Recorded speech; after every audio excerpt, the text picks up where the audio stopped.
This is Hannibal here from thehannibaltv.com, and today we have one of our most requested guests ever. Rick Bassman helped put this together. Former WWE and ECW world champion, just finished a big run in Impact Wrestling. Legendary wrestler Rob Van Dam. How are you doing today, sir? I'm doing good. Where did you get that I just finished an Impact run? Because I'm not even. Maybe you know more than I do, or you're just going with the headlines. It was in the news last week that come on, man. You know how many headlines have like misinformation? People just grab them, and people, man, I've heard that I'm blind, I can't see out of one eye, I can barely move, and there's all kinds of stuff. I very rarely correct them, and on this one, it's fun having the energy out there and things that come from it. But it would be incorrect to say that what I read, which is that Katie and I, that we had contracts that expired, that would be incorrect. All right, so there you go. Thanks for straightening that out with us. I guess there was already people hoping that they would see you in AEW or somewhere, but I guess for now you're going to be sticking around Impact. And that's not necessarily true either. It's such a no news kind of a news because I have a different situation than Katie does, and so with my situation, I'm there per show. I mean, we had a few shows ahead on the list of obligations on the schedule before the pandemic, and then during the pandemic nobody was running, and then afterwards made up like some of them, and I'm just not on the TV in October, so after that, who knows? Nobody knows except the marks that read the headlines. Well, thanks for clearing that up. There was a bunch of fans that wanted me to ask you about your appearance in WWE when you were a kid doing that segment with $1 Million Man. How did that whole situation come about? That was just a chance happening. I was in the crowd, and it was at a live event in Battle Creek, Michigan at the Kellogg Center Arena, and everybody knew that it was a TV taping that was going to be happening. It was a non-televised show, but I'm looking through the camera. It's not where I think it is. Bam! Oh, it is where I think it is. We could see you clear. Don't worry about that. They were doing a vignette. Yassi was like a new character on the TV show, and so we were used to seeing him for a couple of weeks, proving that everybody's got a price, no matter how low he wants them to go. Eventually, there's a right amount of money to change that. And I was just, me and my buddy ran down to the throw when the lights came on for that part of the show, when the cameras came out, and we were excited. And he just pointed to the crowd for a volunteer, and I just jumped the guardrail and ran in the ring. I was so excited that I was the worst negotiator ever, because $100, I was down on my knees before I finished the sentence, kissing his foot. I was ready to kiss Virgil's foot. I would have given him change. Looking back, I could have got like $500, because if I would have said, no, I'm not going to do that, and put him on the spot, he would have had to tempt me with more money. That was the whole deal. So, a little regret. Maybe I'll go with that. Sometimes people ask, like, any resentments, any regrets, like, what would I change if I could throughout my whole career? Maybe I would have started out a better negotiator back with that opportunity to kiss Ted DiBiase's foot, because I was so excited about it. But that was the first $100 that I made in the business and out of the business as well. Have you heard about all this stuff going on with Ted DiBiase now and the trouble he's in? I really don't know. I heard mention of it, and it was something that I was like, oh, I guess I got to look that up. But I didn't yet. Something with his son. You want to enlighten me? Basically, I don't know. There's some legal issues with his son. Supposedly, they took welfare money and put it into their ministries, and now the government's going after them because supposedly it was millions of dollars. But as you said, you never know what's 100% true on the headlines. So Right. Right. That's it's silly whenever anybody thinks that they know something for fact and then run with it on the headlines because there's a lot of inconsistent information, you know. But anyway, yeah, that's a shame that they're going through something. Hopefully, it'll turn out to be incorrect. I don't know. and as far as you actually getting into the wrestling business yourself, it sounds like you were a lifelong fan. How did you get hooked up with the Sheik to start training with the Sheik and Sabu? So at this point, I am bagging groceries at Main Street Market in Battle Creek, trying to make enough money and save money to go to wrestling school. And I had visited Killer Kowalski's school in Boston, which I did right after graduating high school. It was an experience, you know, just taking a trip like that. And also, besides the expense, the tuition of the school, I was somehow going to have to figure out how to afford living in Malden, Massachusetts, which was really expensive. And but I was determined. I was going to make it happen, whatever. So I'm bagging groceries, and a big 350-pound power lifter comes through there, and I started a conversation with him because, you know, he was kind of striking. I said, "Damn, dude, if I had your size, I'd make a lot of money. I'm going to be a wrestler." And he's like, "Well, I wrestle." And turns out that he was training with the Sheik, and so he ended up bringing me to meet the Sheik in what would be my tryout when Sheik took a look at me in December of '89. Yep, December of '89. It was right before my 19th birthday, and that's when the first time I met Sheik and Sabu. It was in a ring that was in the Sheik's son's mechanical garage in Lansing, Michigan. It was middle winter, very cold, snowy everywhere, and the garage was freezing, and they had cut the ring in half to fit it into the garage. So it was 8 feet by 16 feet. That was my first time stepping into a ring and trying to run the ropes and whatever. I mean, they tested me for all kinds of coordination and leverage and balance, and you know, pulled me and pushed me around quite a bit.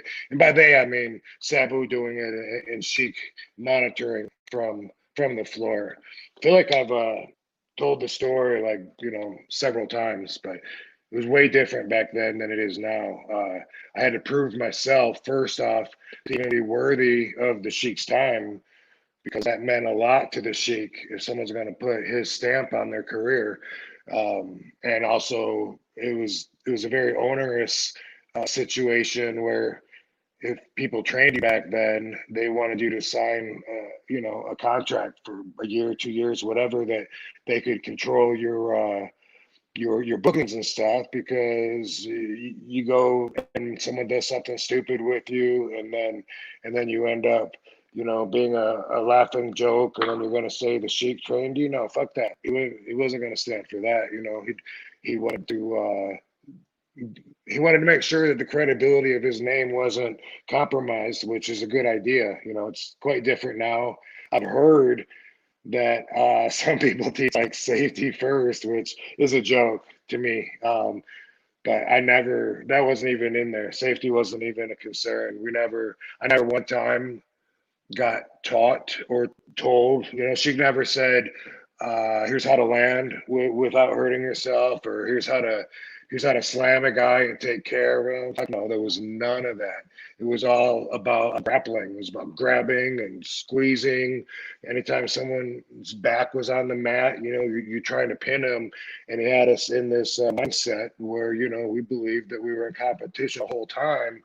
And it's something that I see lacking nowadays because it's just changed so much. Now it's, it used to be protect the business was the number one rule. Now it's not even a factor. Now it's like, here's what we could do without protecting the business, and there's a reason that a lot of shit they do now no one did before because it didn't fit.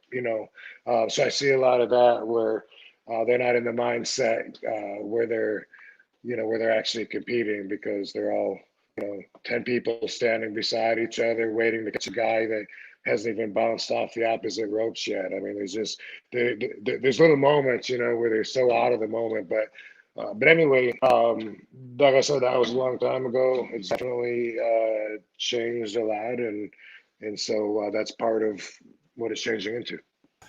Were you intimidated by the Sheik at all because he had such a mystique about him back in those days?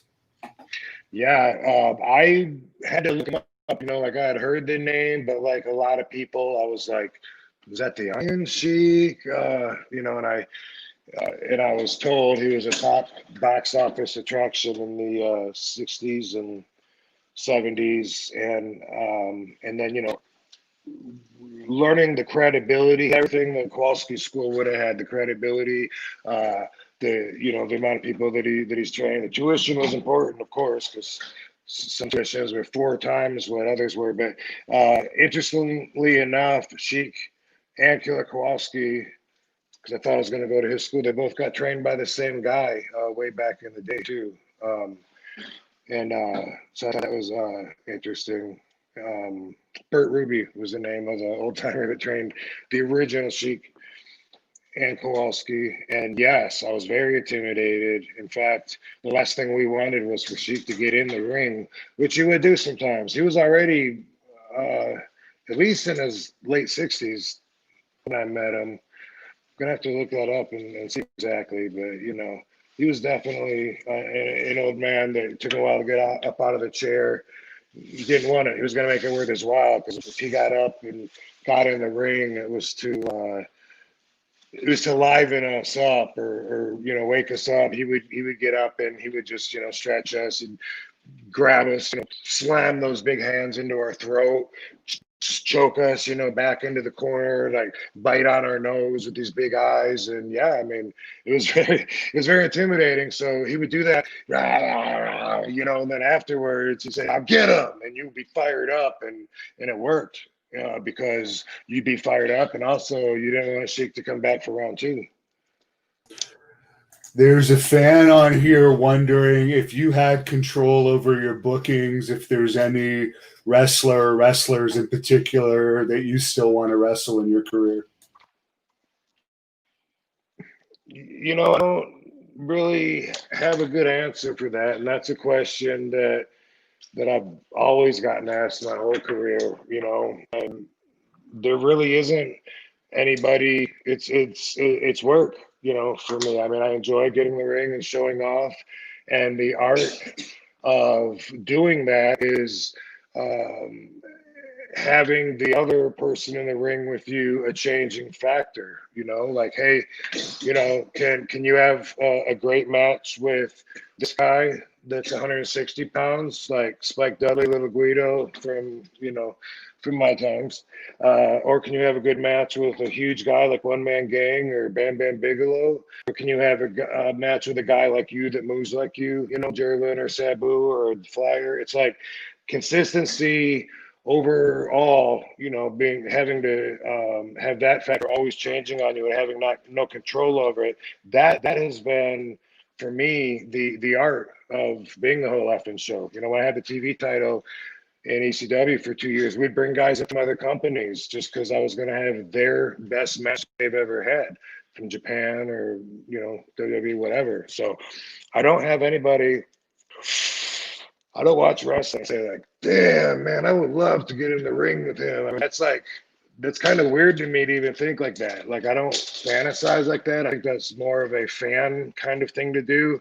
And I know a lot of the boys are still fans inside enough to do that, I guess, to think like, yeah, I mean, a lot of guys want to work with me. I'm a lot of people's match. When I wrestle people, they They tell me, because I wrestled for generations and inspired a lot of people. So I know I hear that a lot, but I've always said my whole career, if I could choose, I guess, you know, the one that pays the most, main event, WrestleMania, you know, because that'd make me the happiest, getting the highest paid. But besides that, you know, I don't really have a good answer. Yeah, the fans forget that it's a business a lot of the time, but that's the most important thing as a wrestler, to make the most money for putting your body on the line. Mr. Nice Guy is wondering if you have any memories of wrestling in Corpus Christi down in Texas. Well, um, I don't want to disappoint you, but it all kind of blends in a little bit, you know, as far as Texas. I have a lot of memories from Texas, but I can't remember in my mind, you know, the big cities, of course, you know, Austin and El Paso and Dallas and um, um, what's Blanchard's area, San Antonio. San Antonio. Anyway, yeah. But you know, I don't really remember on how shows popular Corpus Christi or Beaumont or what town in particular. I think maybe Corpus Christi might have been one where we had a Gold's Gym that we went to. I'm not sure, but I remember like a kid coming up to me at Gold's Gym and said, "My dad tells me that your ponytail reminds him of the '70s," and I was just like, "Tell your dad to fuck off."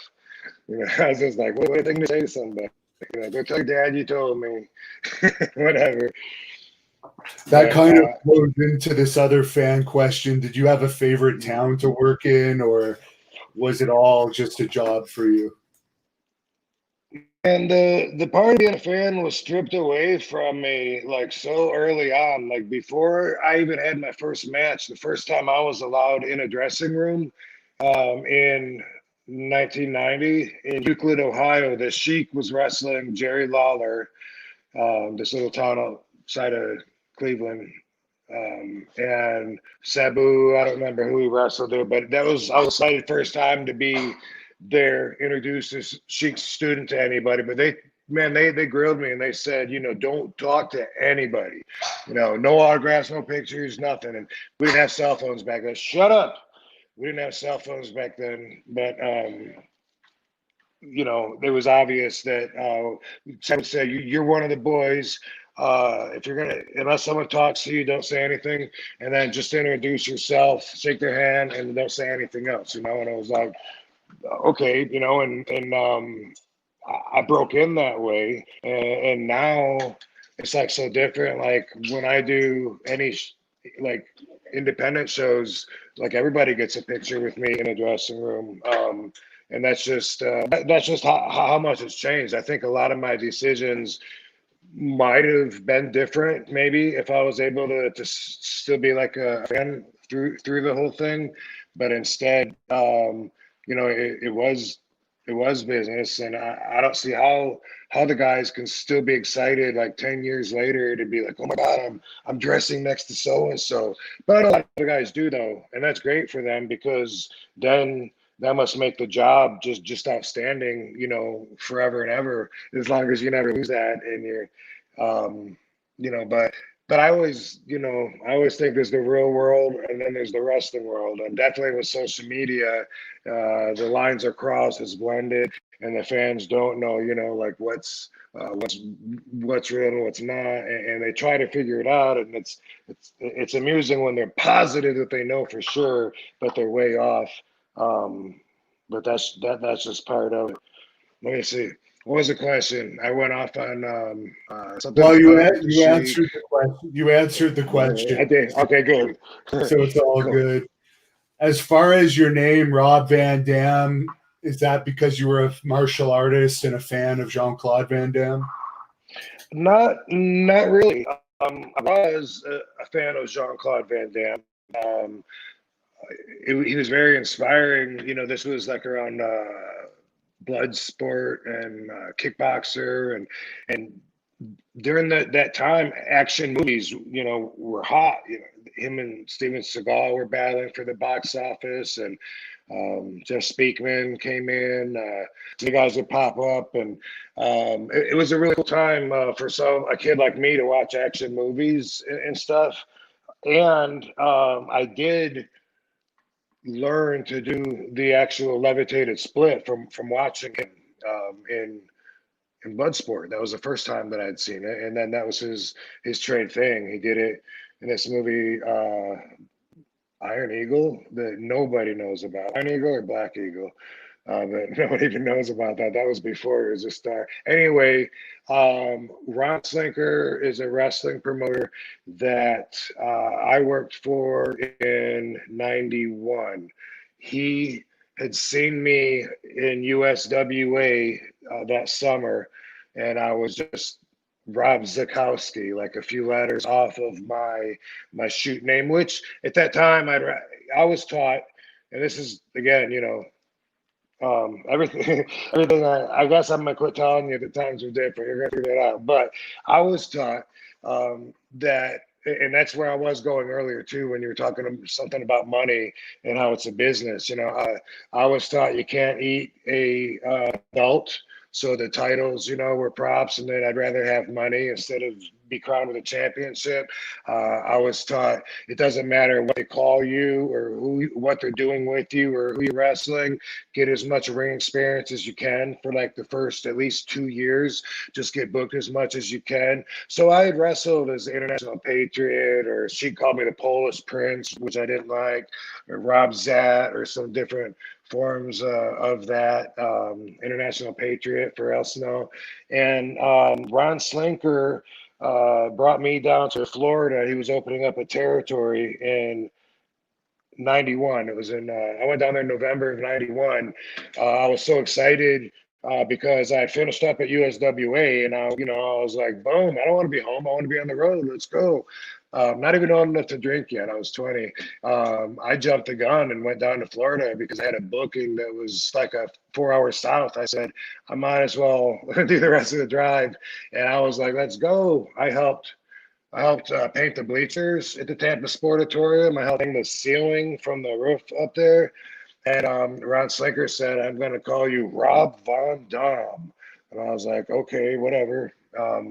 And he must have said, that I look like Jean-Claude, but I don't remember ever hearing that before that, and I put this stuff, it's called Royal Crown, because my hair is short. It's the thickest, greasiest shit, like you could cook with it. It's something that you get at black people's stores, and they use it in their hair, and it's so thick. And I put my hair back, and Ron would tell me that I think he might have said I was his cousin, Jean-Claude's cousin or something. And the very first time he introduced me at the Sportatorium, he wanted me to talk with a Belgian accent, and I'm just this 20-year-old green, really shy kid. But I want to get into this business. So I'm like, I'm very happy to see my fans here tonight, and I was just trying to do my best. But I had been told to tell people that, yeah, you're his cousin or whatever. So I owe people apologies for the early '90s for lying to them, because actually, except for through Adam and Eve, there is no relation. And it's weird to me that people think they're talking to him. Sometimes when they talk to me, they get confused because, I don't remember growing up being a fan of his and thinking that I looked anything like him. Give me the name Rob Van Dam. It's stuck. Yeah, it's a great name for sure. There's a fan on here that wants to know if you ever went to Naked City after one of the ECW Elks Lodge shows. I don't know if I did. I don't remember what that is. I guess obviously it would have to be something in New York because it's the Elks Lodge. If it sounds like it'd be a strip club, I remember Goldfingers. And they had something that was attached to it or downstairs that was owned by the same people. But I don't recall if I went to Naked City or not. I was so young then. Like when I think back to my perception of the world, I was a baby. Like everything was new and exciting to me, back then, and just like mind blowing. And so it's hard for me sometimes to remember. You know, I have people all the time that I don't remember meeting that come up and talk to me like, "Oh, come on, dude, we've hung out dozens and dozens of times." I'm like, "Oh, what's up, bro?" But you know, that happens. There's a fan on here that wants to know if you have a Mount Rushmore of wrestling, like your top 4 or 5 wrestlers. Uh, well, I'm gonna go with the era from when I was a fan, and you know, Hulk Hogan. Well, Hulk Hogan's always like he. I grew up on Hulk Hogan. He was always the man. Even sometimes, as a fan, I preferred the heel, wanted the heel to win. Looking back at it, was still Hulk carrying all that load. So Hulk's got to be on there. And I'm just going to make it easy. Instead of thinking who was over back then, because I think it was mostly just Hulk, I'll go with the top guys from there that I could think of. How many? What is there? 4? So we got Hulk. Let's put Stone Cold, The Rock, and shit. Well, those ones are kind of easy. And then all of a sudden, it's like, who else? Oh, Cena. I mean, there you go. Those are the top guys that, as far as I know, drew the most money during the times that at least stick out in my mind right now while I'm answering this. So. You did some training with the Ultimate Warrior at one point. He was one of those big money makers back then. What was he like to hang out with?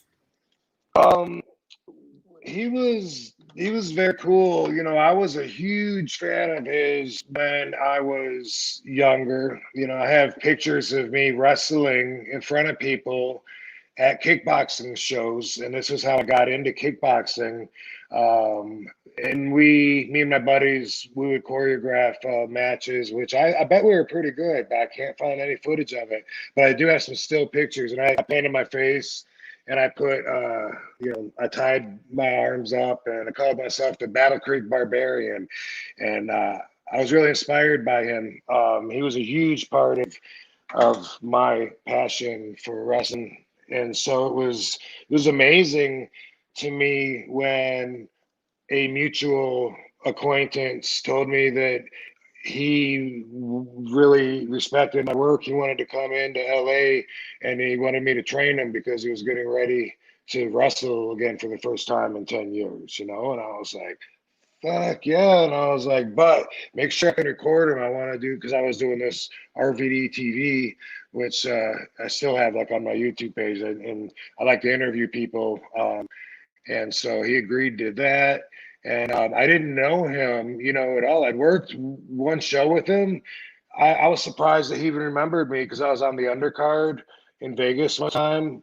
And his wife, after he died, told me, that I don't know if you remember or not, but you guys did a show at the Aladdin way back. I was like, of course I remember. Ultimate Warrior was on the show because it was a Vegas promotion. And Warrior was a huge star to have. And anyway, his wife said after he passed, you stuck out to him at that show, and he always kept watching you after that, throughout the years. And he would always tell me when you were doing really good, he would say, see, look, see RVD, watch him. I told you, man, watch this guy, he's good. And man, that was just like so touching to know that. Like, it's incredible how full circle all the energy in the universe, how it all works. It's so great. Back when he was alive on that day, the training session was not remarkable, because he was like, he wanted to get in there and on the ropes and do a lot of stuff. I put him through my stretch, and we ended up doing very little, I think, actual wrestling. But I do remember I do remember I told my friend who was in the back seat, and this is on the drive to the school. I picked Ultimate Warrior up from the airport, and I've taken him to San Bernardino to the wrestling school up there. And I told my friend who had a camera in the back, I said, dude, when we're hitting the highway, I said, I'm going to light up a doobie. I roll the window down, I'm going to light up a joint. If Ultimate Warrior, I said, if he says something and freaks out, make sure you record this. Because at that time, he was known for exploding a couple people at public functions. And I wasn't trying to set him up or anything. You know, I respected him totally. I just wanted to capture if that was going to happen, if we we're going to have that conversation. You know what I mean? And I rolled the window a bit. Boom! I'm driving down the road, and he looked over and then he just says, "Do you smoke every day?" I said, "Yeah." And then like we just started talking about it. And he was just as cool as could fucking be. So you couldn't convince him to have any, I guess. I'm losing you when you transition back to you. I missed the first Okay. part of you. So I guess you couldn't convince Ultimate Warrior to have any weed with you. No, but I hate people that are pushy anyway. It's like I give a fuck what anyone does, you know. But I actually started from giving into peer pressure. Come on, hit it, you prima donna. It's not gonna kill you. We all hit it. Like I actually did smoke the first time because all the older wrestlers put that on me. But yeah, I mean, you know, it's for me. It's just like, you smoke? No, okay. Boom. There's a fan that wants an update on RVD, CBD, and UAPC. So with RVD CBD, it's doing fantastic. You know, I've always been an advocate for marijuana. People that don't know that must be brand new to me, because I think I started advocating around 97, 98 when I was first in High Times magazine. I've always felt like it could help so many people. It's the most resourceful plant on the planet. And the more I was learning, I just felt like, man, people need to know this, because I was taught that marijuana is a dangerous hallucinogen like heroin and acid, which it's still scheduled as a controlled one substance with heroin and acid today by the federal government. Cocaine and meth are Schedule 2, which actually means safer for you. And people don't know that the federal guidelines are that fucked up, but they are. That's the Controlled Substance Act from 1970. Richard Nixon made it, and we've never changed that about marijuana. But now the majority of people, I think, know marijuana is safe. Majority of people think it should be legal. We have like 33 states, I think, and the District of Columbia that have some kind of medicinal program, while the feds still say it's got zero medicinal value. So we're not there yet. But, you know, because it's illegal to study the plant, we've only known about THC forever and ever. You know, marijuana makes you high, but as they're starting to legalize it and we're starting to study it and it's in that gray area, we're finding more out about it. So a few years ago, we were able to separate the CBD. So there's THC and then there's CBD, very much alike, but some of the symptoms that you don't like about the THC experience, the CBD omits those. Great. So now you can have just the medicinal part without loss of concentration or munchies, whatever. I mean, there's over 100 cannabinoids, which are elements in the plant, and we're only talking about a handful of them now. People are starting to hear about CBG, CBN. There's very few. We have so many to go, and we'll be able to separate all these different elements and be able to get more of a desired effect by leaving out the undesired effects. So it's awesome. And so the whole CBD experiment is that, and it is an experiment. You gotta experiment to figure out what your dosage is, what's right for you, because there's no daily recommended dosage by anybody. You know, some people tell me 20 milligrams a day. Some people take 300 milligrams a day. Quite a big difference. So when you look at the container of what it holds, you know, like my CBD pain cream has 3,000 milligrams in a 4-ounce bottle. That way, if you're taking 300 milligrams, it's still going to last you, 10 days. If it's 500 milligrams and you're taking 300, it's not going to last you at all. Unlike pills, the strength goes by the whole container. That's what's in there. So the 2-ounce bottle has half the amount, and then the 1-ounce bottle has half of that. So we have 3,000, 1,500, and 750 milligram creams. And I have tinctures and I have CBD flour, which it's just like, you think about like when you grow the plant, and then the more you grow it, you grow it so that it has less marijuana, and it's more dominant in CBD or CBG, whatever you're going for, generation after generation, and you make it so that it's dominant in the CBD, and then it comes from the flower. That's what we call full spectrum, because nothing was taken out of it. It was just eventually made. But the whole thing is great. It's great because I'm helping people. Like, all the feedback that I'm getting from people is like telling me like I help their lives. My pain cream really is the best that I know of. I use it myself every day. Uh, I have like what is it, torn rotator cuff that bothers me. I put that shit on and it quits hurting. The pain will come back later, but there's a science behind it. We have our own internal systems called an endocannabinoid system, and that's what we use to heal ourselves, and do a ton of other things. It's in charge of a lot of operations, but we can manipulate that, by taking the CBD or THC or whatever. But it's the endocannabinoid system that tells it to heal. But my cream has this menthol that it's that cold burn, so right away you feel it working, you feel it soothing, and it helps bring blood circulation. I'm proud of my stuff, and the main drive behind it, the reason that I really wanted to get into CBDs was because of the science that I believe, and we're finding that CBDs and CBGs are good for the brain, neural protectants, and that's where my interest is, because after having so many peers either overdose on prescription drugs or take their own lives because they were depressed, it always seems to be from head trauma, from concussions. And I did this movie, Headstrong. It's a documentary on Amazon, where I get really personal and let people into my real life, where I'm looking into my head and seeing what kind of damage I have. And that helped so many people. Like, the feedback I got from everybody saying, man, no one wants to talk about concussions or depression. And like, I just feeling people open up and feeling like I was helping people, that led me to want to do RVD CBD.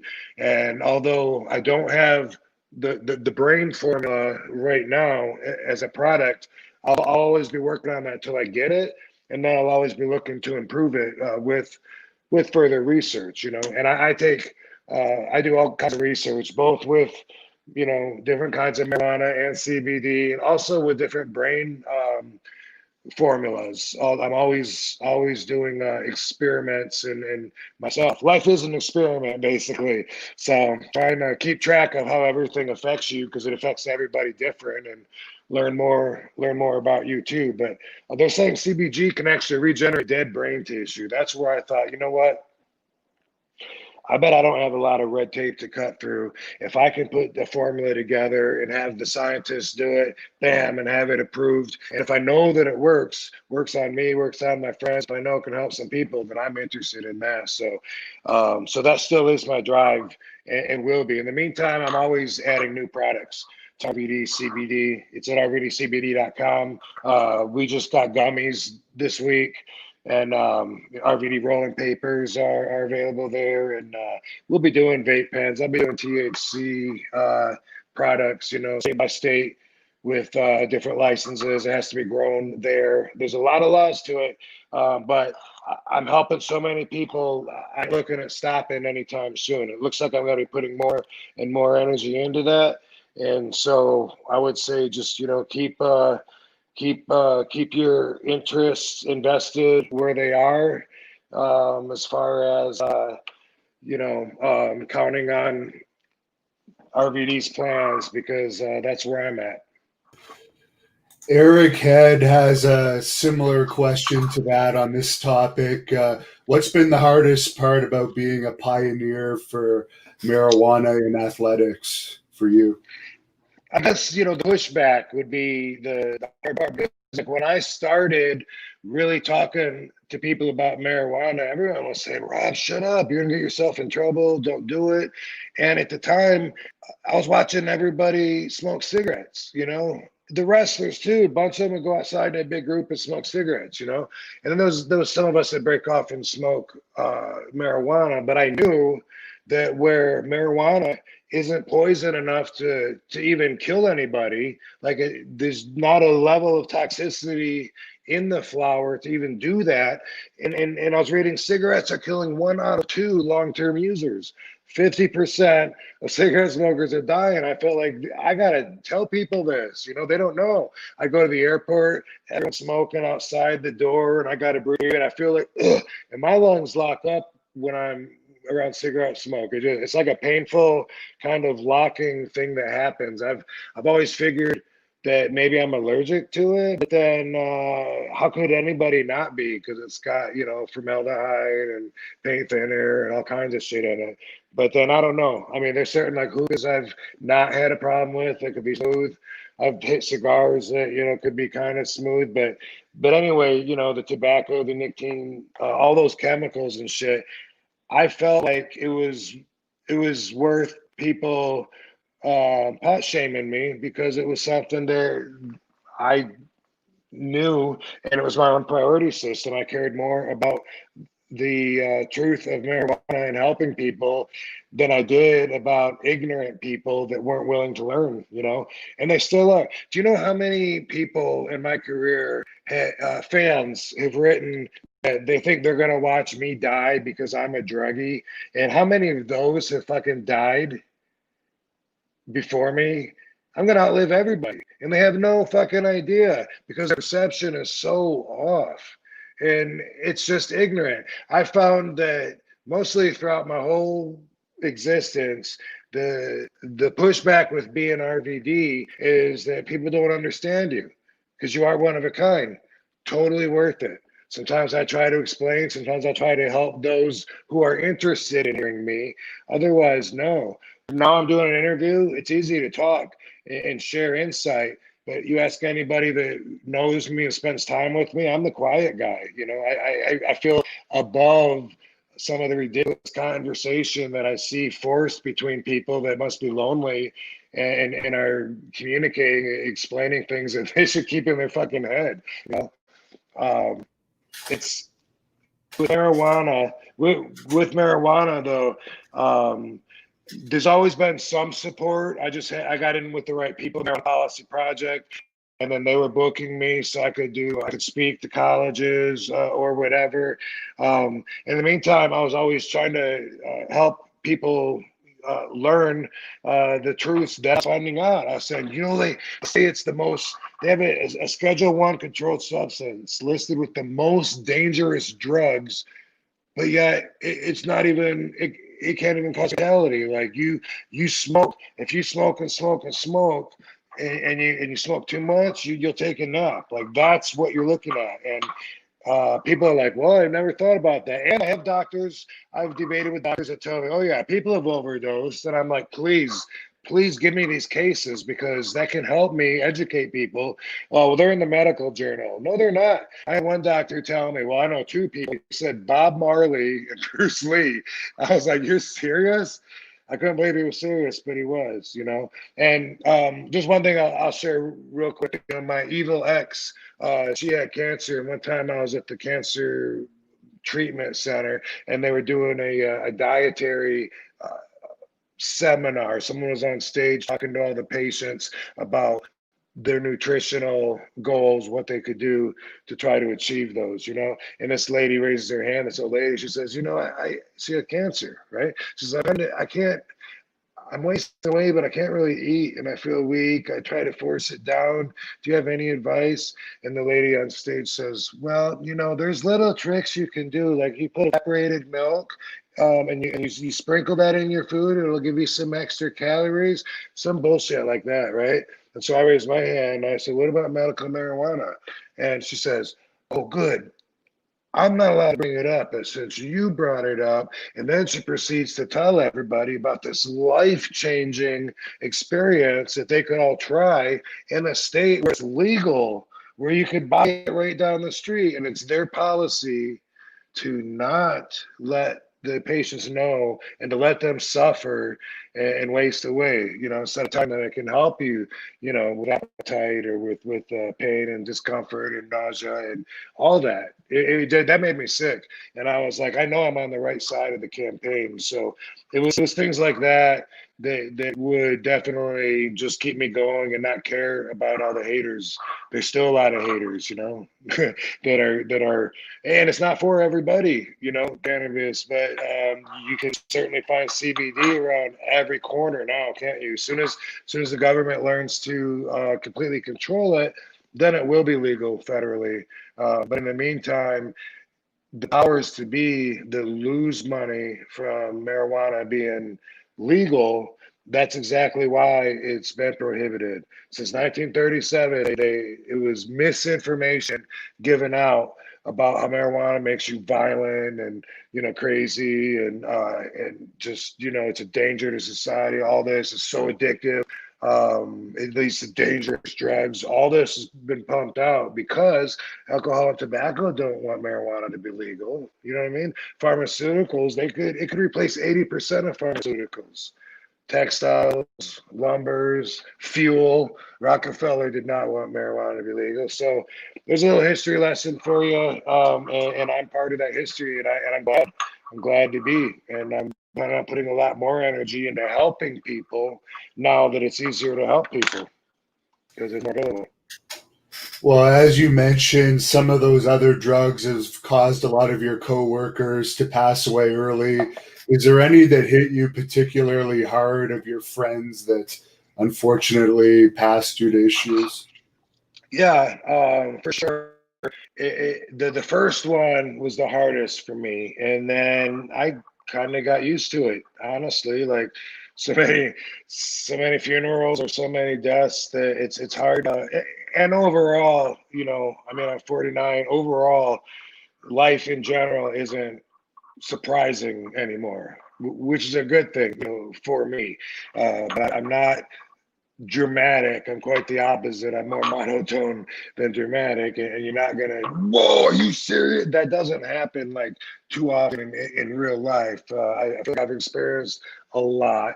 And but way back when Louis Spicoli died, I think it was '97. He was close to me. Like Sabu and Louis and I. And Pee Wee, the referee, like we would travel together in the Winnebago, and the three of us were eating handfuls of somas. Louis was the worst, and then Sabu, and then me. I got up to like 30 somas a day during that time, and Louis was eating 100 a day.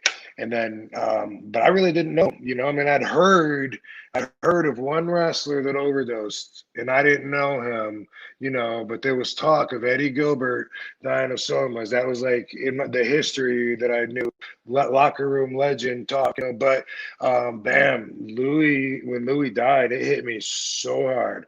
When I look back in my mind, I haven't seen it, but when I think of the footage, we're all standing in the ring at ECW, and I was like, oh, like I couldn't believe it. He just wasn't going to be there anymore, and I don't think everyone else was taking it so hard. And then time after time, watching the guys get buried, getting lowered into the ground, like right in front of their wife and mom and everything. Like, whew, that's so hard. But after a while, like I don't want to say I got numb to it, but definitely used to it. That's something that fans ask a lot, like especially like if someone sees someone up to me and take a picture in the airport or whatever, someone will go, do you ever get used to it? Like, how the fuck do I not look like I'm used to it? Yes, you get used to it. You get used to everything in life the more you see it. You know what I mean? Your dog gets used to your dog's name because you teach it. You say the name so many times, the dog gets used to it and says, oh, you want me to come when you say that? That's how it is. So Bobby Duncombe Jr., oof, he was another one of those guys that was close enough to where he would stay at my house, if he was in town. That one hurt a lot. I think about Mike Awesome. Couldn't, that's crazy. He took his own life.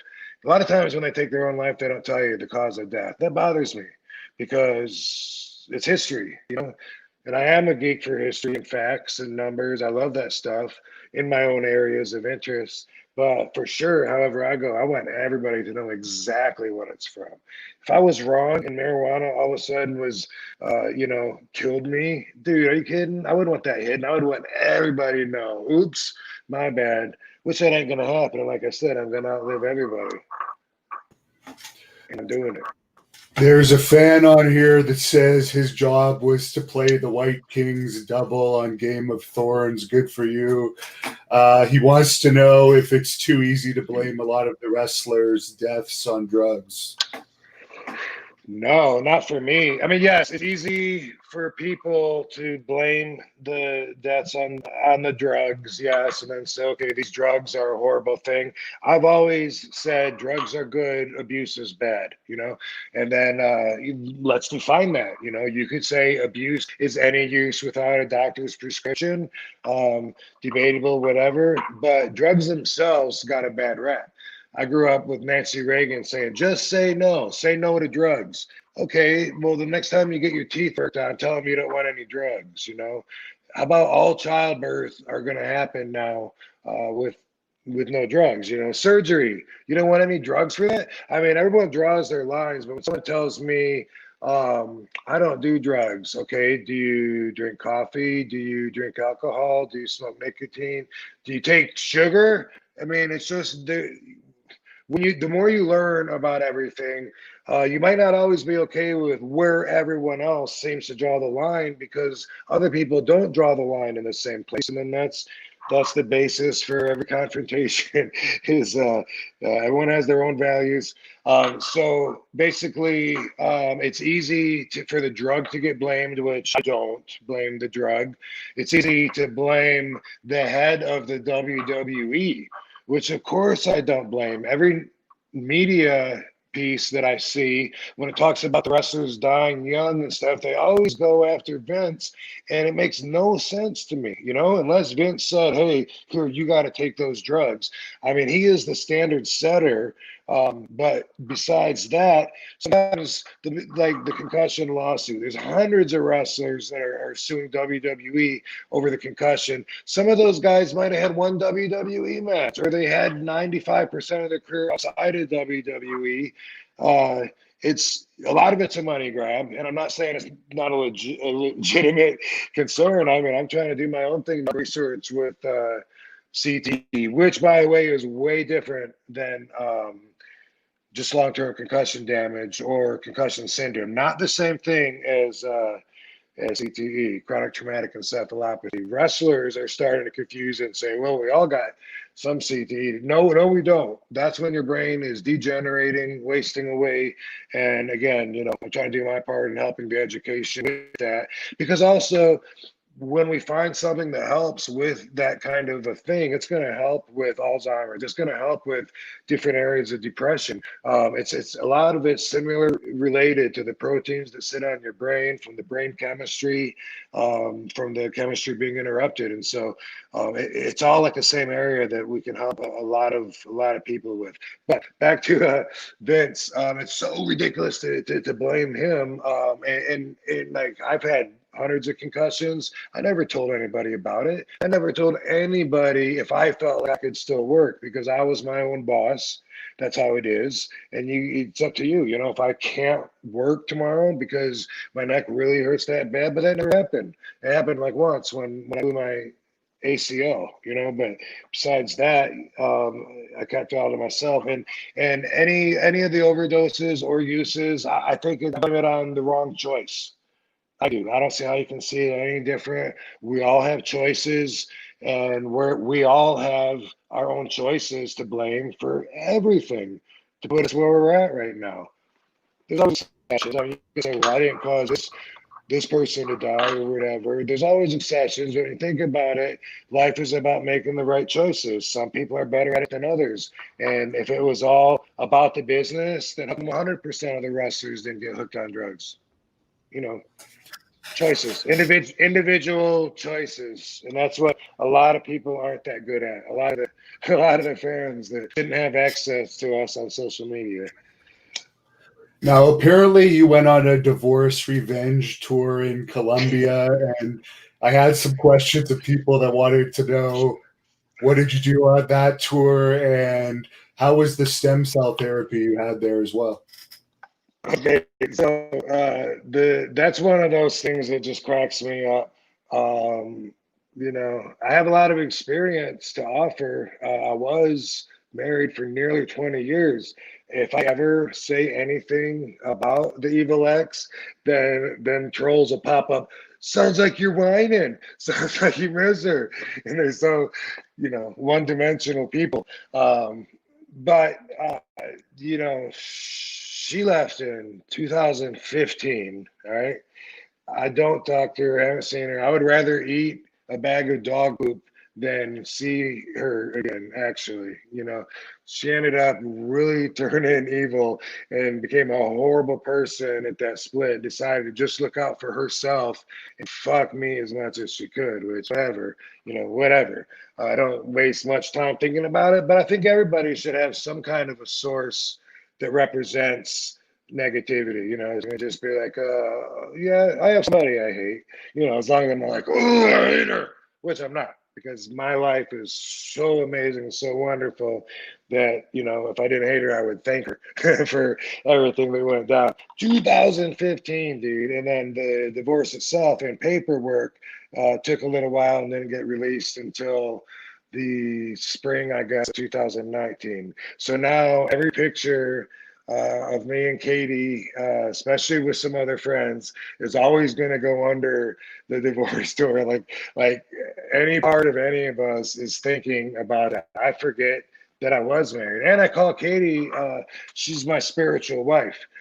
So I call her my wife, and that confuses people a lot too, because they wait, which wife? I thought he was divorced. Or is he married? And confuses a lot of people, but she calls her husband, I call her wife, and we are spiritually married anyway, and have an amazing bond, which I never experienced before. Like having someone that actually trusts you and you can trust them as much as you trust yourself. Holy fuck. I wish everybody could find that.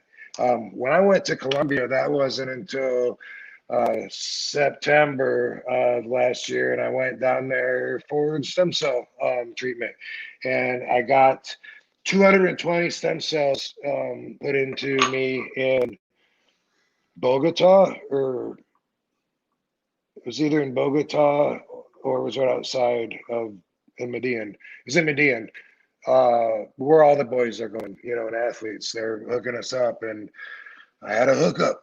And I had them, I don't even know if I can tell you where all I had them, because I had them put in both wrists, all up and down my spine, also in my spinal fluid to go up into my brain, just in case there's any brain damage up there. I had hair rejuvenation and skin rejuvenation that Katie talked me into getting while I was there. Bunch of shots in the face and such, but also my both shoulders. Anyway, it helped a little bit. I get as good of response as a lot of people do. And so I am reluctant to brag and recommend it from my personal experience. But after about 7 weeks or so, I think it was, I got some red light therapy that was suggested, and then all of a sudden, like, it kicked in, and I just felt way better. So I think maybe I would do it again, but I would do it with the red light and any other therapy. Like, they gave me a little oxygen therapy when I got the stem cells, but I got more of that and a lot of other therapy for a couple of days with the red light, and that totally 100% made a big difference. It activated the stem cells. I would do that from the beginning if I did it again. In the meantime, I feel a little bit better than I did, but like that's the best way that I can put it. There's for sure some things that bother me less, and then there's a lot of factors. I was still wrestling, taking bumps while I was, waiting and letting the stem cells do their thing. There's some things I would do different maybe, but that's how it was, dude. And that's what I was doing in Colombia. Now, as far as the time when WWE was doing some cross promotion back, I think around 97 with ECW, was there ever any talks for you to join at that time? And if there was, what made you choose to stay in ECW?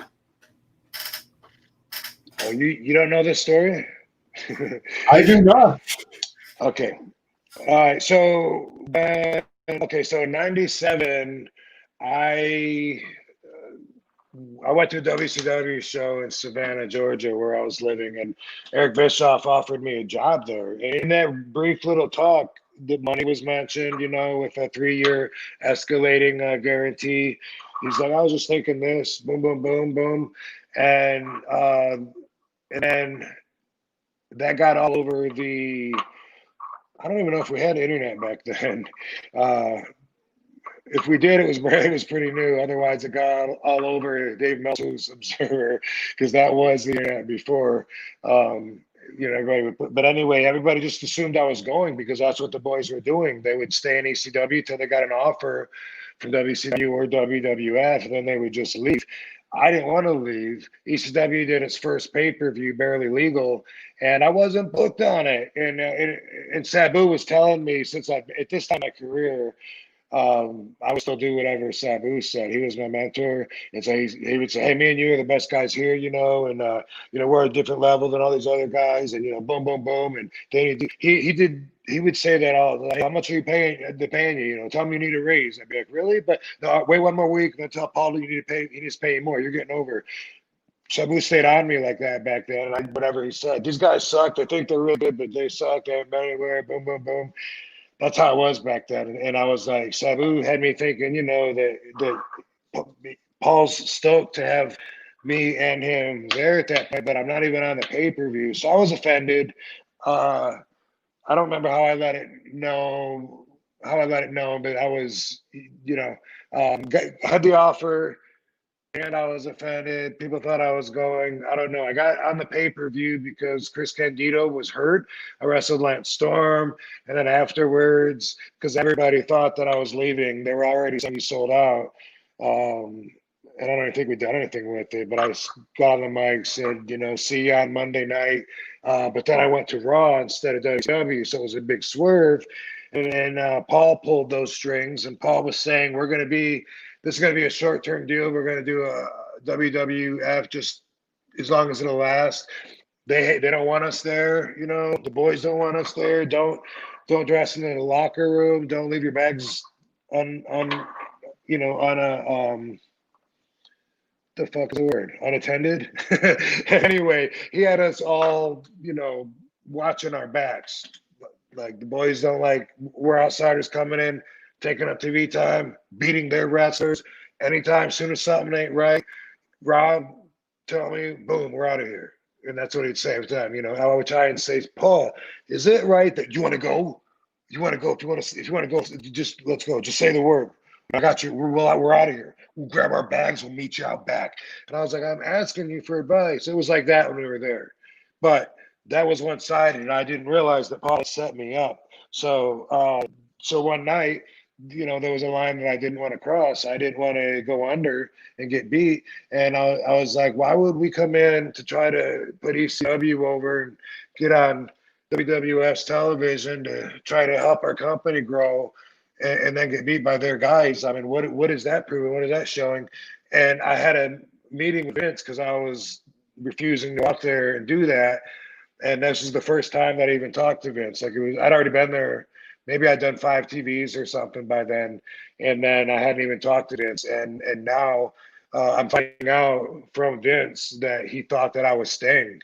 He was like, "Well, I wouldn't have put you on my TV unless I thought you were staying. Of course, I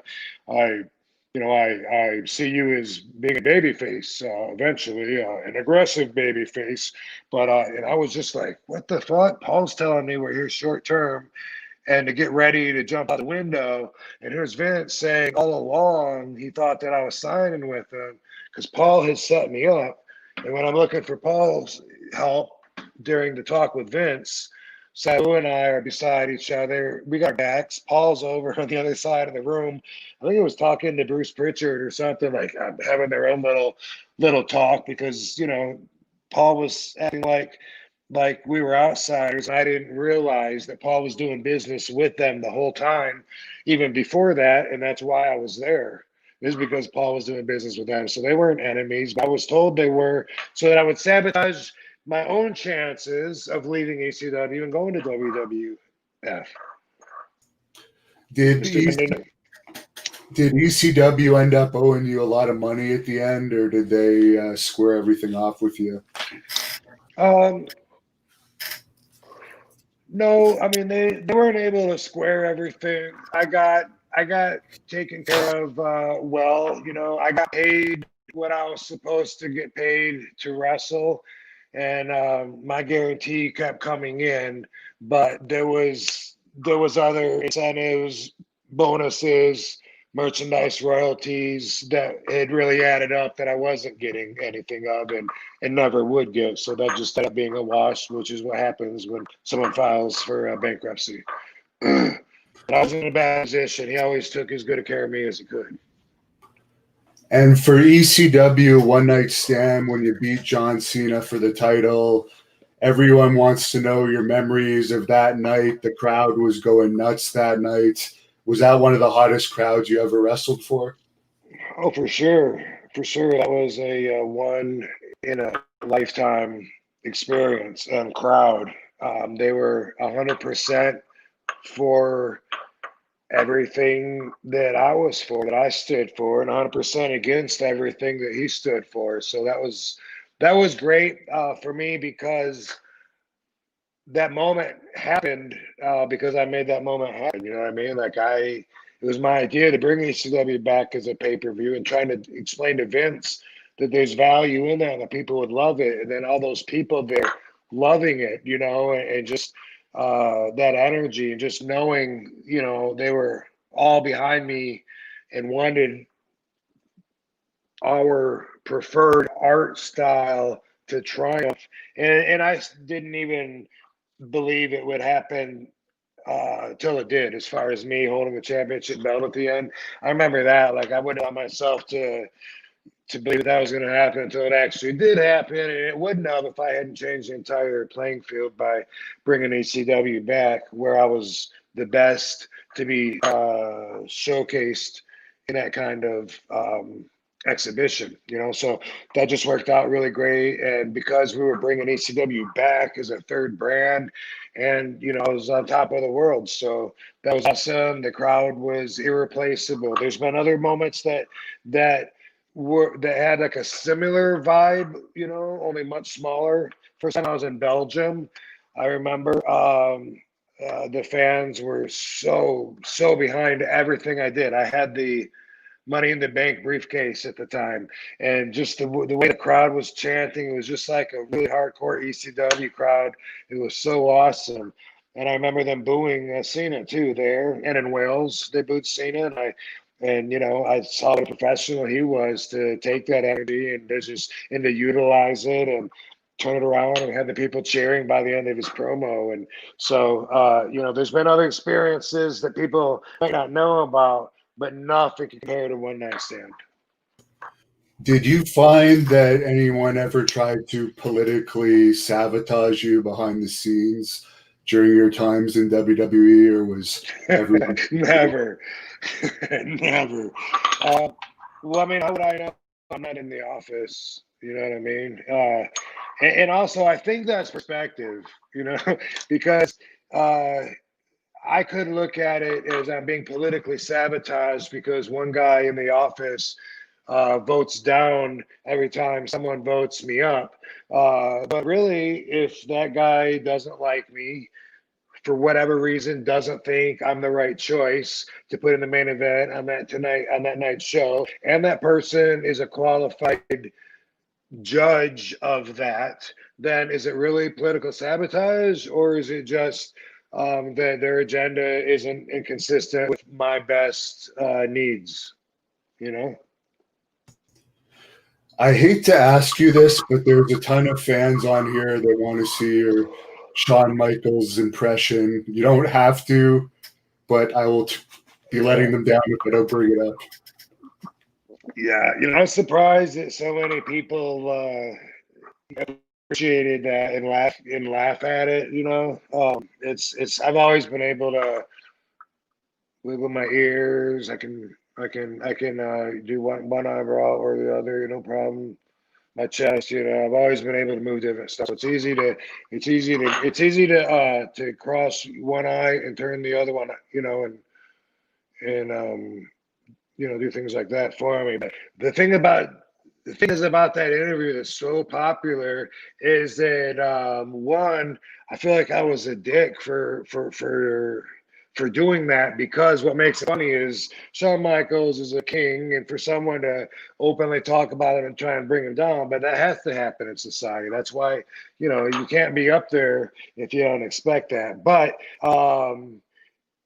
society, or I'm sorry, the universe got me back. Watch the movie Headstrong on Amazon if you don't know, but I had double vision from a shot in the head. It wasn't even a hard shot. It was the lamest shot, and that's what forced me to abandon the agenda of a documentary and change it to being about concussions and just, you know, overall the future of my head wellness. But I've had many concussions, and when I think about Shawn Michaels having an eye stuck in, that must suck so bad. Like, I think I would have like the worst headaches.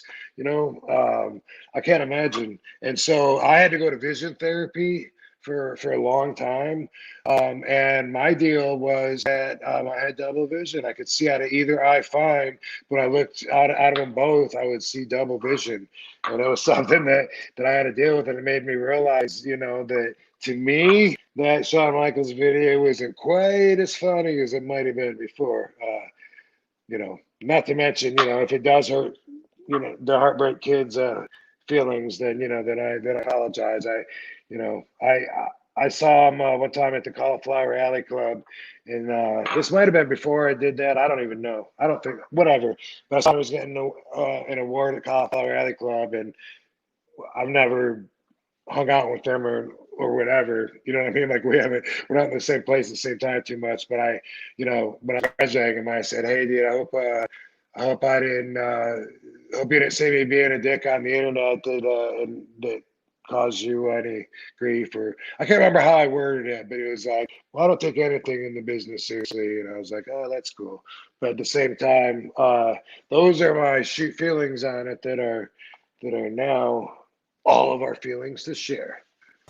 How about that? And of course, the other video that no one shuts up about ever is your Taz story, where I guess you slapped him or something, you asked him to pick a hand. Yeah. Are you surprised that that story's now become so legendary that everyone talks about it still? Um, yes, and no. You know, I mean, we're a bunch of physical guys that, you know, all usually have physical violence as the go-to in the back of our head. If we get angry enough, that's the go-to.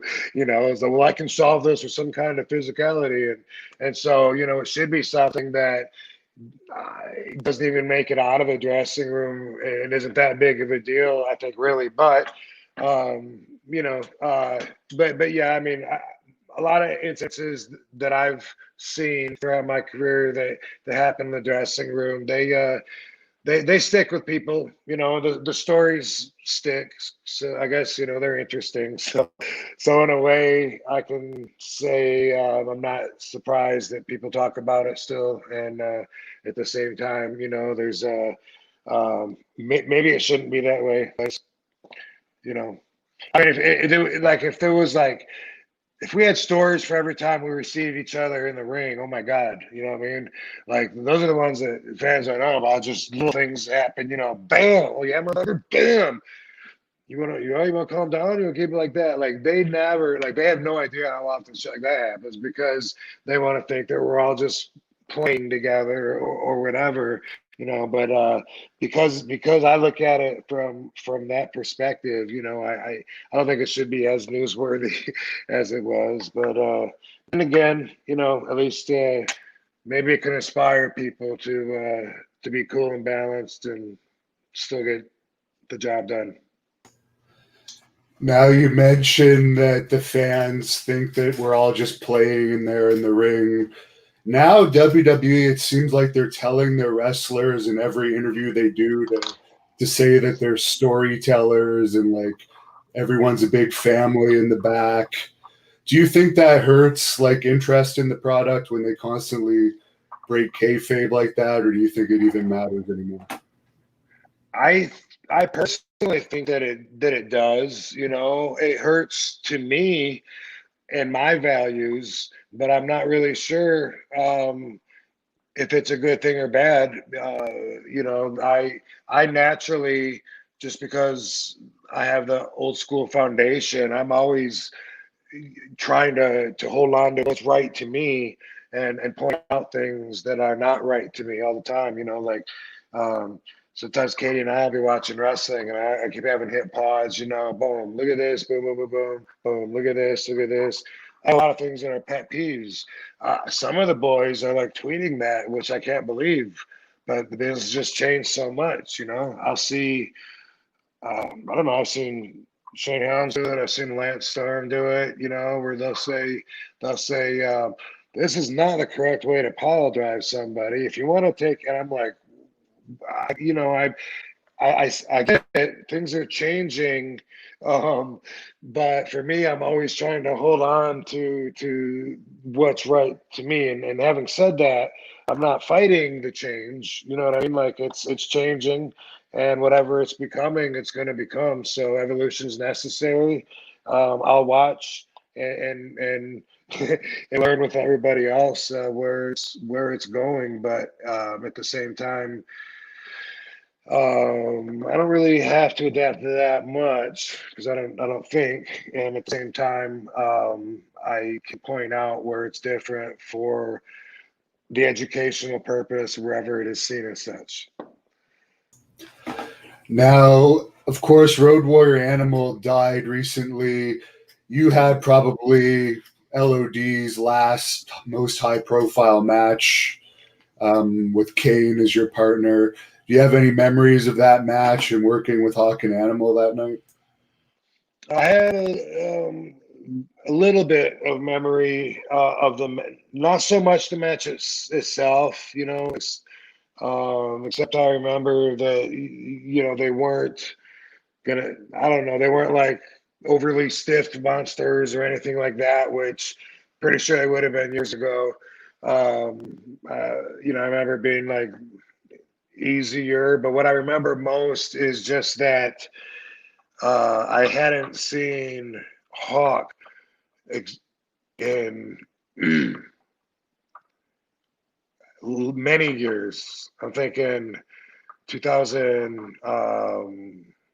Was it 2000? I don't even know, dude. Trip like so many years ago. This might have. I don't even know I'm trying to put a year on this. 90. It might have been 96 something. 100 years ago, I did a trip in Aruba, Bonaire, and Carousel, and Hawk was one of the main eventers on that. Him and Beefcake were the two top guys, and this 3 day tour was nothing that was promised came through. It was one of those tours, but for a young green kid like me, not only was I having the time of my life scuba diving in the ocean in Aruba, I was working twice a night. I worked on Marty Jannetty, which I don't think he remembers.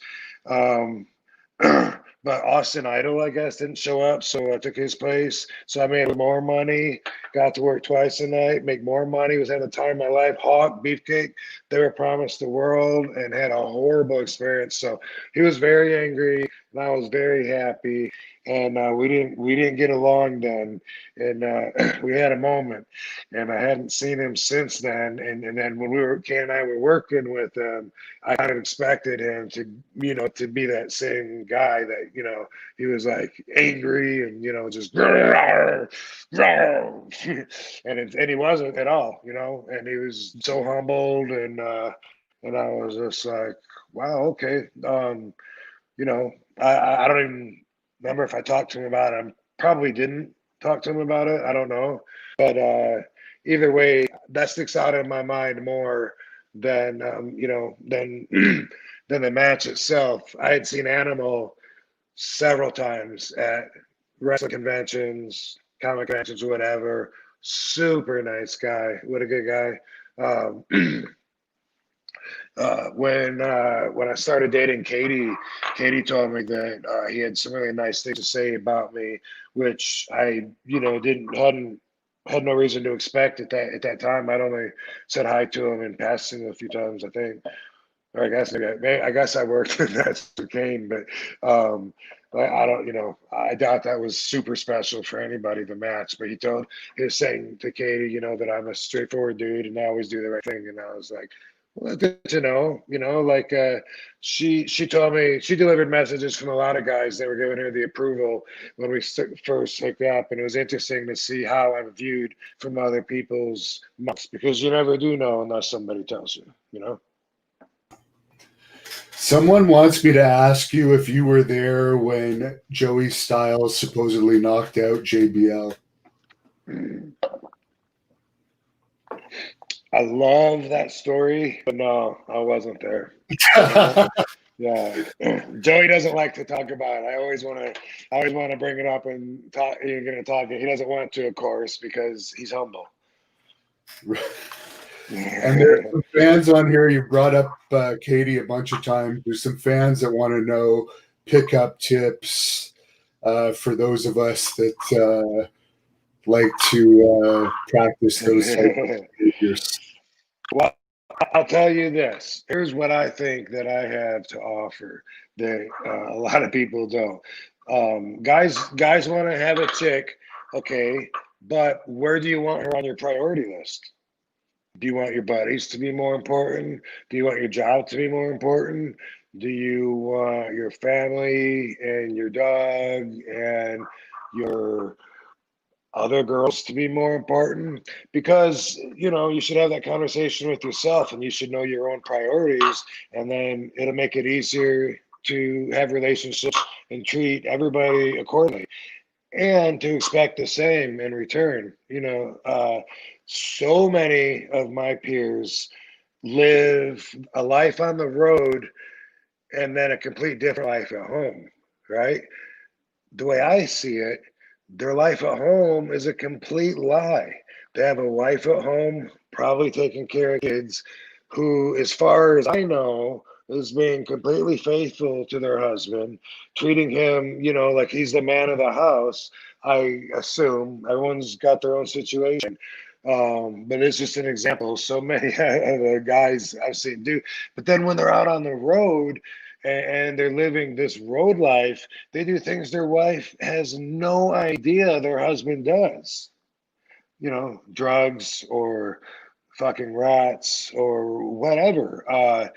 Complete different life, and then they go home. And so those people, obviously, their job is more important to them, or their road life is more important to them. A lot of things maybe are more important to them in their relationship. Just know your priorities. People don't get to know their own priorities, and it makes life so much easier if you know. This business is something that you're brought up to. You got to eat, breathe, and sleep wrestling. You got to want it more than everybody else. Nobody can love it more than you if you want to fucking do this. And that's just to try to even break in, just to try to break in. Eventually, though, I think you should grow up. I mean, I shouldn't say you should. You should do whatever the fuck you want. But for me, the natural process was that I grew up, and some things definitely are more important than my job. And it's a locker room sin to even say that. But you know what? All these other guys in the dressing room, they do love the business more than me. These young guys are so excited. They can't wait to put their fucking boots on. They've been waiting all day for their match. Guess what, guys? I'm happy to give you my TV time. I'm not, don't have that. Fuck. I forgot what I was talking about. We got tag. What was I talking about? Say it again. I think you're operating pretty good for how much you've had so far. I think you're forgot. I had a point. I don't think I made my point yet, though.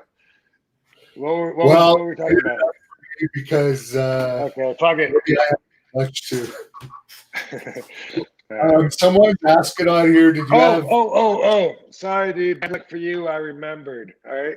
So now I gotta finish. Okay. So I know that so many people that, bitch about their wives when in fact they're assholes and they don't even deserve a good girl. So that always baffles me. A lot of guys are gross. If you really think bros before hoes, that means that you would rather share secrets and have the real you known with your other male um, relationships. I'm not like that. I don't even like being around other guys. I don't even like it when other guys come over to my house. If Katie brings over a bunch of girls, and they're outside taking videos and pool, whatever, dude, that's awesome. But as soon as another guy comes in with his testosterone and judgment and wants to throw his own values around, because I think their own values are the way they should be.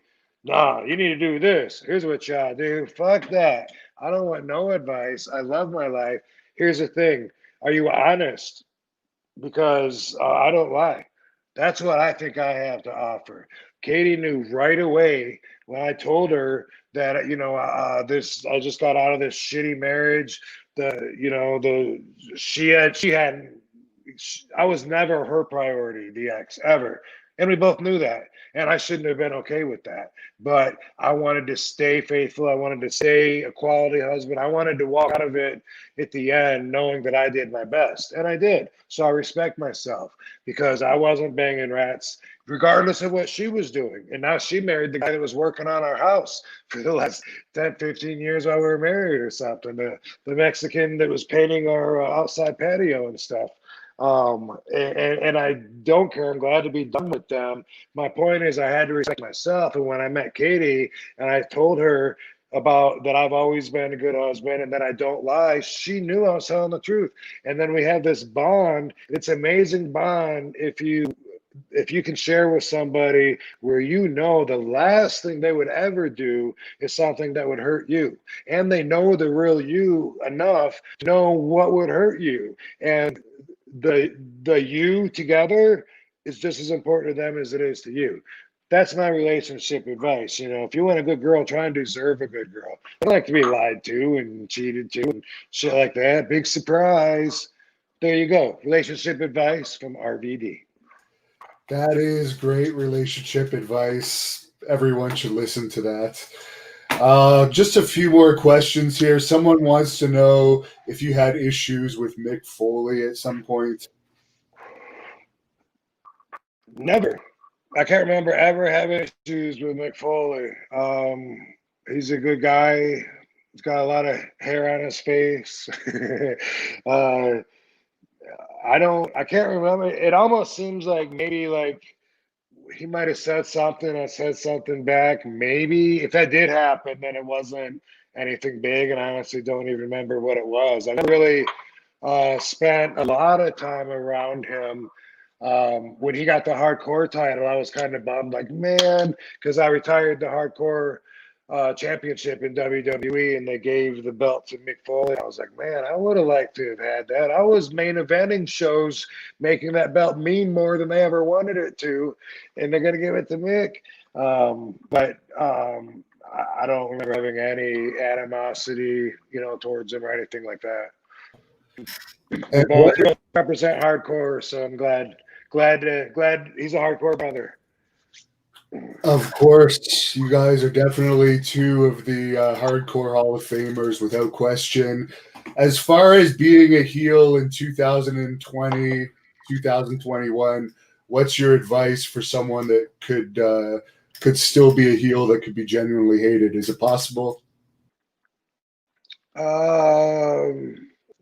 I mean, if you if you want to be, I guess if you want to be really hated, then you could just be an asshole. You know what I mean? Like right now, it's about the fans thinking they had it figured out. It's about working to a crowd that thinks that they're smart to everything, but they really don't know where the lines are drawn. But that's who you're working towards. So you give them a lot and.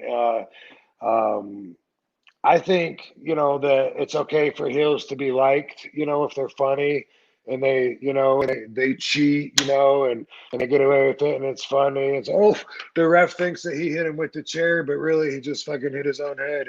And there's entertaining shit like that, but it's not as necessary.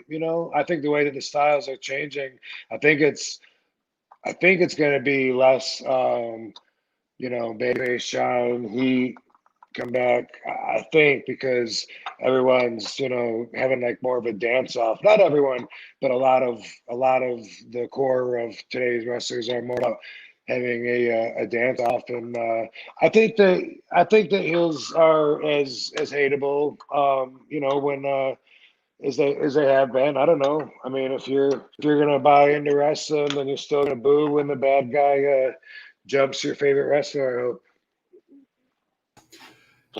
And we do cover the UFO topic on this channel. A few people have wanted me to ask, what are your thoughts on UFOs, which basically the government has come out recently and admitted that they actually exist, but what they are exactly is still not really known.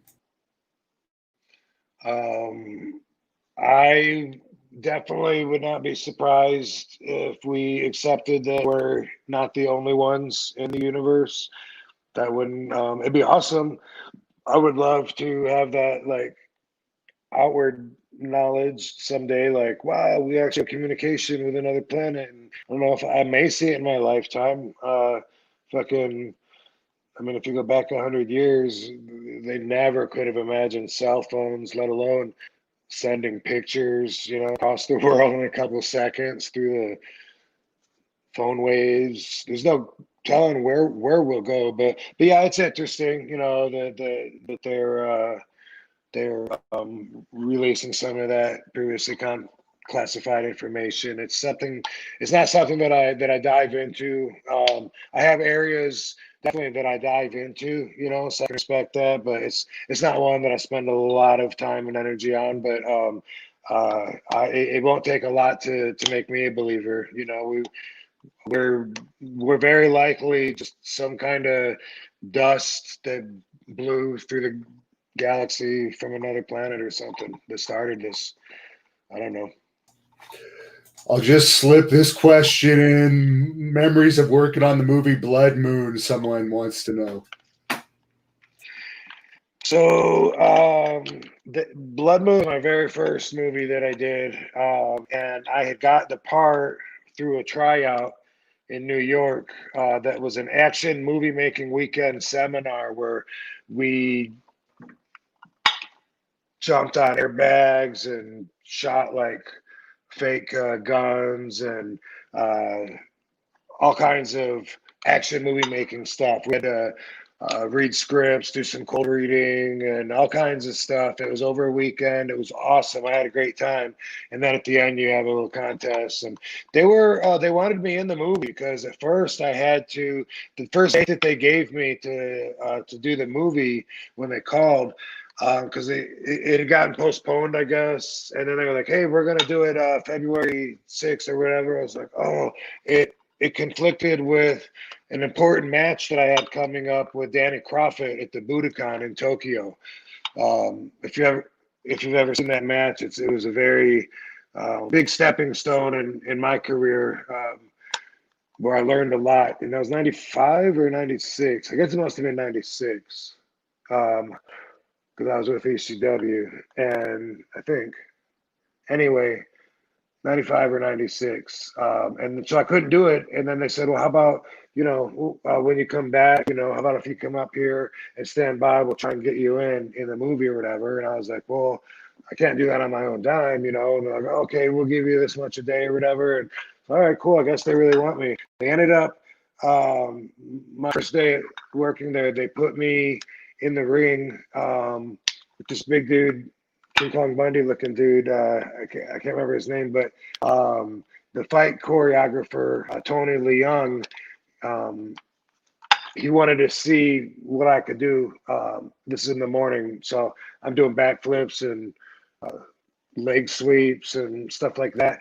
And then we started doing the fight scenes. They kept adding to it and making it longer and longer. My fight scene was just supposed to be in the morning. Everybody else, all the actors stood around in wardrobe and makeup all day and just watched me in the ring. And they made the fight scene so long that was a whole day. You know, they wrapped when they were done filming me, and nobody else filmed that day. So I thought that was really cool. I was able to impress Tony Leung with, you know, being able to do a nip up and a backhand spring and whatever I was able to throw into the fight. He liked that. And so then that got me future work as well, because after, no, that was Super Fights. You said Blood Moon. Damn, that was Super Fights. And then I did Blood Moon. Sorry. Well, now I got to try and make this short. Blood Moon, that's how I got the thing for Blood Moon, was because Super Fights. Same crew, Keith Strandberg, Keith Vitale, those guys, and Tony Leung, and it was in North Carolina. We filmed this at Carico Studios, and man, I had a great time working with that dude. I can't remember his name right now. Damien Dandroff, the guy that I did the fight scene with. Anyway, he went on to have quite a career in the action movies after that. But I loved the fight scene, and it was awesome. One memory I have of that, a couple. Here's one that I'll share. I'll straight to the best memory, the most ridiculous one. I'm supposed to be with this girl making out in my own bar, throwing her up on the pinball machine, taking her top off. They want me to take her bra off and really be going at it. And the bad guy comes in and we end up fighting, right? And I'm like, oh, okay. And right before we shoot, the girl goes, well, here, give me a hug first. I know you, because we hadn't met. And I was like, okay, I'm gonna hug you. Dude, I'm like 26 years old. I was so green and so young. I didn't have the balls to tell them that I didn't know how to undo a bra. So we're like, action, making out. And I'm like, I'm trying to undo the bra, and I'm trying to undo the bra, and it won't come out. And I'm trying to pull on it and shit. And after a while, I go, cut. What happened? I'm like, oh, I'll get it. We did a couple of cuts, and she's even trying to tell me, like, you squeeze it together and lift up, just so you know. I said, okay, yeah, I'll get it. I just, whatever. I wasn't even listening to her because I was so big-headed, so stubborn and shit, and never did get the boobies out, you know, which they wanted for the movie. And but I did enjoy the fight scene, though. And, you know, I tried to make up for it by groping over her shirt as much as I could. Now, you mentioned earlier your marijuana products. Do you want to remind people as we close off here where they could purchase? RVD CBD is where you go to get the best products.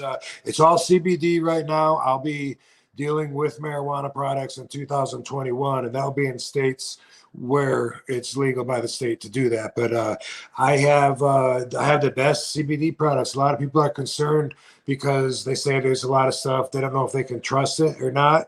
Dude, trust this shit right here, because I got the best pain cream that I've ever used. And I tried and sampled all kinds of products before I came up with my own. I got CBD flower. I got tinctures, 3,000 milligram tinctures you put under your tongue.